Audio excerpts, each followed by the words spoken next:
যেবার আমাদেরকে চিমুচি সম্মেলনে মাননীয় প্রধানমন্ত্রী তারেক রহমান স্যার আমাদেরকে পুরস্কার দিয়েছিল, সেই সময় আমি তাকে একটি চিঠি দিয়েছিলাম।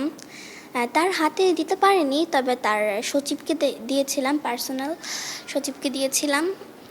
তারপর আমি অতটাও ক্লিয়ার ছিলাম না যে আমি ওইটা স্যারের কাছে যাবে।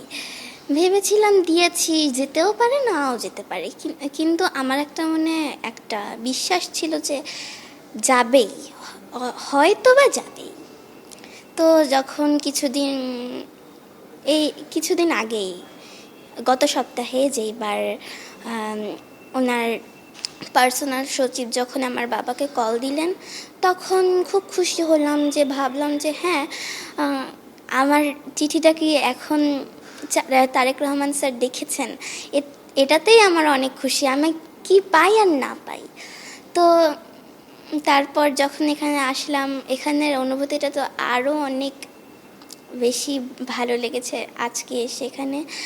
ওনাকে তো ওখানে সরাসরি কোনো ধরনের কথা বলতে পারিনি, শুধু ওনার সঙ্গে ফটো সেশনে ছিলাম আর ওনার হাত থেকে শুধু পুরস্কারটা নিয়েছিলাম, এইটুকুই।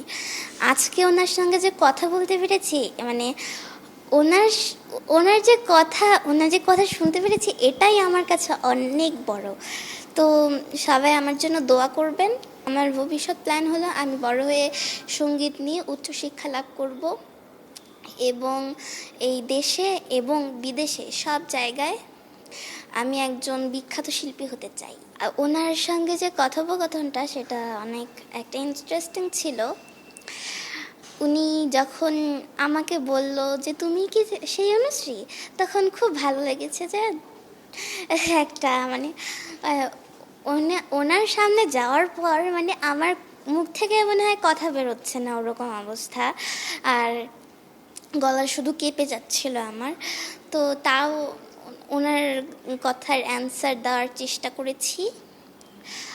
আর বড় কথা, উনি যে আমার জন্য দোয়া করেছেন, এটাই অনেক বড়। উনি আমাকে একটি চেঞ্জার হারমোনিয়াম গিফট করেছেন এবং আমার গান শুনেছেন। গান শুনিয়েছিলাম একটি দেশাত্মবোধক গান, মাগো ধন্য হলো।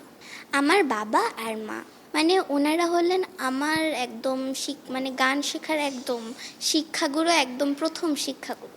আমার নাম অনুশ্রী রায়। আমি রংপুর বিভাগের গঙ্গাচড়া উপজেলায় একটি স্কুল, পূর্ব নবনী দাস সরকারি প্রাথমিক বিদ্যালয়, সেখানে ক্লাস 5-এর একটি ছাত্রী। এই বছর প্রাথমিক শিক্ষা পদক 2026-এর আমি সেখানে স্কুল পর্যায়ে, ইউনিয়ন, তারপর উপজেলা, জেলা, বিভাগ এবং জাতীয় পর্যায়ে এসে আমি প্রথম স্থান অধিকার করেছি দেশাত্মবোধক গানে, এবং নজরুল সঙ্গীতের 3য় স্থান অধিকার করেছি। আমি চিমুচি সম্মেলনে গিয়েছিলাম, সেখানে আমাদেরকে আবার আনুষ্ঠানিকভাবে মেডেল এবং পদক দেওয়ার জন্য। সেখানে আমি পিএম স্যারকে আমার হাত থেকে একটি চিঠি দিয়েছিলাম। সেই চিঠির সুবাদে আজকে এখানে আসা। এটা তো সেই সময় কল্পনা করতে পারিনি যে উনি পড়বেন।